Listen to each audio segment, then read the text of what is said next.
O quadro da caminha largo e estreito.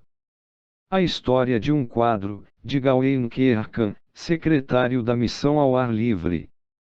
Mas, pelo toque de uma mão desaparecida. E o som de uma voz quieta.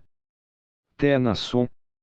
A explicação que acompanha a imagem o quadro da caminha largo e estreito foi traduzida do alemão original pela senhorita Mariotti, uma diaconisa Mildme. Mas, como levei 20 anos para descobrir o que agora sei sobre a origem e a história do quadro, é justo que esse conhecimento seja colocado ao alcance de outras pessoas, portanto, a seguinte narrativa foi preparada. Uma visita ao Holland. Minha primeira visita ao continente foi em agosto de 1867, quando, pela providência de Deus, participei da Conferência Geral da Aliança Evangélica, realizada por 10 dias em Amsterdã. Isso levou a 2 outras visitas nos 2 anos seguintes, a convite de amigos holandeses, de modo que, ao todo, passei 10 semanas na Holanda. Seguiram-se 2 resultados importantes, o reavivamento da pregação ao ar livre, e trazer para a Inglaterra My Dutch Picture. A pregação holandesa e de rua. Com referência ao primeiro resultado, só preciso dizer aqui que, embora ameaçado de prisão se eu tentasse pregar nas ruas, na minha segunda visita foi permitido pelas autoridades e assumido pelos próprios holandeses, liderados pelo Sr. Isaac Esser de Hague. Essa mudança completa foi operada sob a bênção de Deus em uma rua ruim em Hague, que o burgomestre declarou: um bom pregador de rua vale 10 policiais, um ditado que desde então se tornou famoso. Onde encontrei a imagem? O propósito da minha segunda visita era pregar o Evangelho, o que fiz por interpretação e com bênção manifesta, tendo Robert Craig como meu colega de trabalho. Éramos convidados do Sr. H. de Hoek, um bom livreiro em 76, Nieuwendyk, Amsterdã. Aqui chegamos em 31 de janeiro de 1868. Nosso anfitrião tinha uma cópia holandesa deste quadro na vitrine de sua loja. No dia seguinte, a vi pela primeira vez e fui imediatamente atraído por ela. Dia a dia eu olhava e tentava entender seu significado, e eu trouxe uma cópia para a Inglaterra no meu retorno. Os amigos a quem foi mostrado ficaram profundamente interessados, e logo depois, a meu pedido, a explicação em holandês foi traduzida para o inglês por Frederik Emigausen, um jovem holandês, residente em Londres, e posteriormente publicada. Como me torno seu expolder? Logo ficou evidente que havia um poder vivo na imagem, e tive a ideia de expô-lo em público. Para tanto, mandei pintar uma cópia ampliada, seguida por 3 outras, cada uma maior do que sua antecessora. O último, o que agora uso, foi pintado por Henry Bevis, um pintor de cenas, de 140 Pentonville Hill, Londres, e tem quase 3 metros de largura e 4 de comprimento. Ele é pintado a óleo fosco, suspenso em uma moldura engenhosa e iluminado por um novo quíntuplo iluminador duplo, 5 lâmpadas duplex em uma, ambas inventadas por um, Sr. Leonard Todd, colocado a seus pés. A partir dessas cópias, dei palestras em público 909 vezes em 18 anos para dezenas de milhares de pessoas. Em viagens com frequência.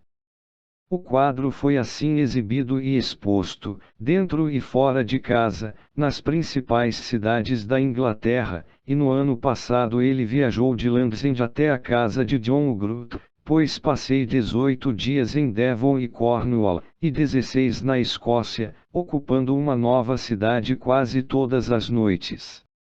A exposição é variada, de acordo com o tipo de público, ou pela direção do espírito, e provavelmente nunca foi duas vezes com as mesmas palavras durante todos esses anos.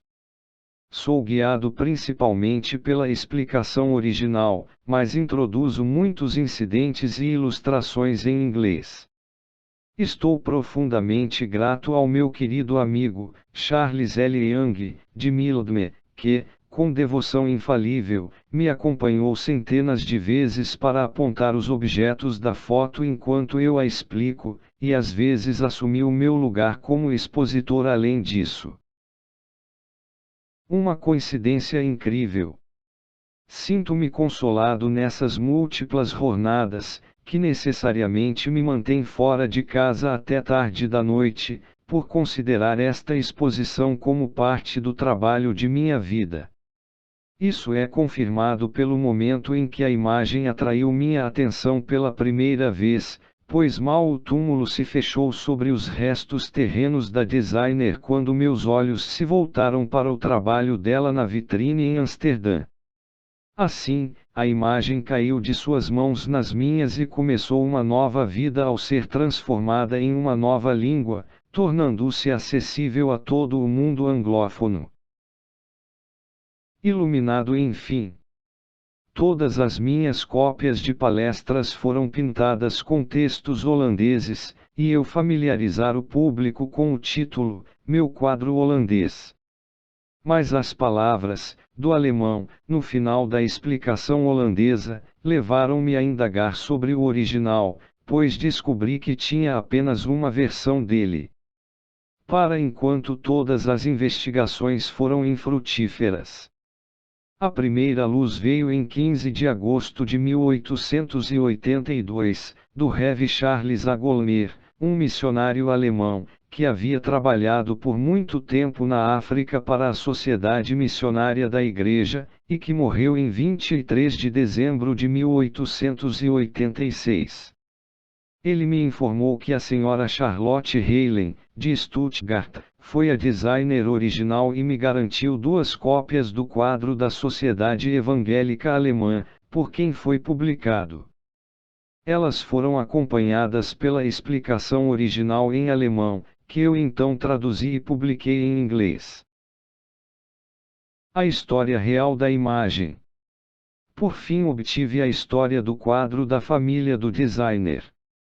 Chegou-me em 26 de janeiro de 1887, por meio do barão Julius von Gemmingen, de Gerbach, a quem havia dirigido uma série de perguntas sobre o assunto no ano anterior. A história é da pena do Sr. Adolf Heilen, de Stuttgart. Escrevendo ao barão, ele diz: é para mim motivo de grande alegria pensar que este nobre quadro, a efluência da profunda piedade de coração de nossa mãe memorável, inspira hoje milhares de forma tão vívida e com o mesmo frescor para o reino de Deus como fazia 25 anos.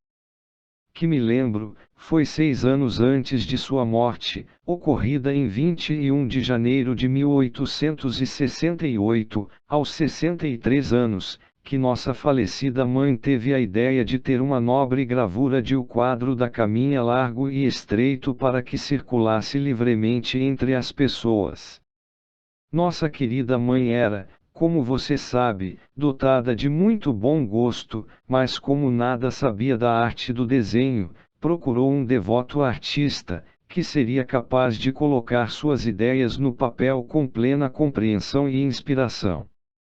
Nesse esforço, ela continuou até que encontrou na pessoa de Herr Schecker um artista realmente piedoso.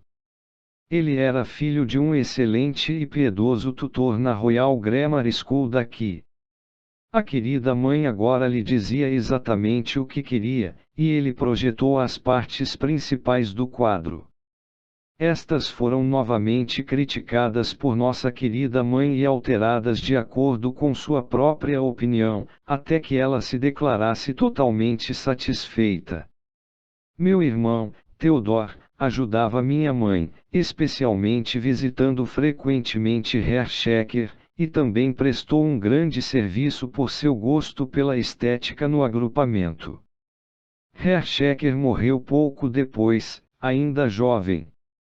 Nunca existiu uma imagem real em cores de óleo ou água, mas a litografia originou-se de 3 ou 4 esboços principais. Esses esboços originais evidentemente não existem agora. No entanto, isso não importa muito, pois me lembro claramente de como na época minha mãe apenas os usava como uma espécie de estrutura para finalmente trazer o quadro à forma perfeita. Quanto a uma representação anterior das duas formas, mencionada na explicação, lembro-me de uma imagem da minha infância que levava o título. Mas aquela gravura foi desenhada com pouco espírito ou vida, e foi executada de maneira bastante rústica. Mas é indiscutível que mesmo 30 ou 40 anos antes, essa gravura tosca continha a ideia principal do quadro de nossa querida mãe. No entanto, foi apenas o esforço de nossa querida mãe para criar em seu quadro uma ilustração mais rica, mais perfeita e mais nobre da ideia. A explicação do quadro originou-se também da querida mãe. Neste querido Teodoro, agora falecido, principalmente a assistiu.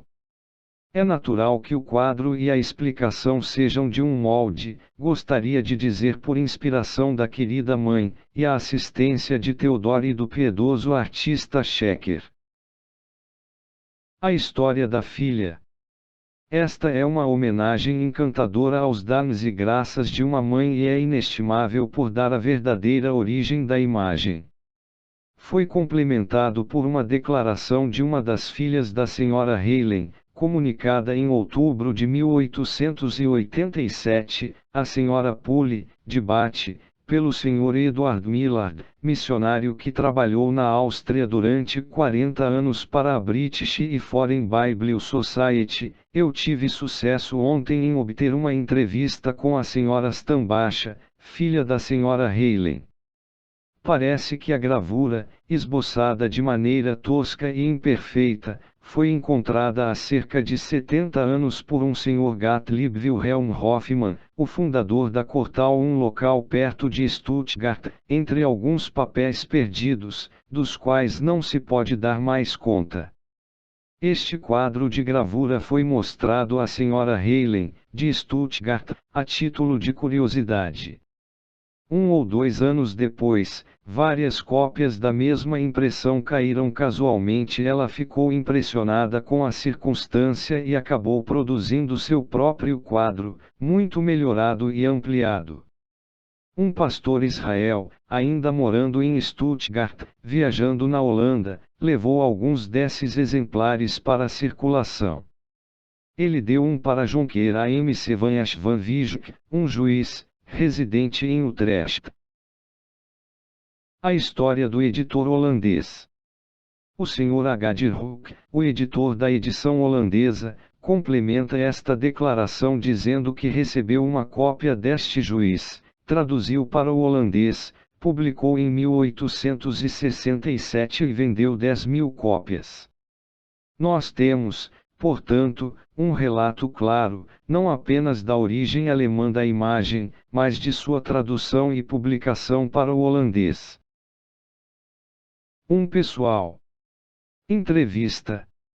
No dia 24 de abril passado, o Sr. Adolf Helen, o redator da primeira dessas duas declarações, me visitou em meu escritório, missão ao ar livre, e me deu alguns detalhes adicionais de sua mãe. Ela deve sua conversão a um pregador alemão, chamado Ludwig Raffacker. Essa mudança deixou seu marido furioso e ele foi para a América.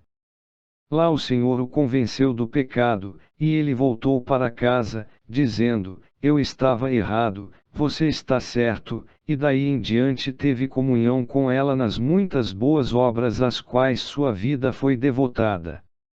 Uma delas foi a Casa das Diaconisas, que ela fundou, a outra foi uma escola de classe média para meninas, fundada em 1841, na qual entre 500 e 600 já foram educados.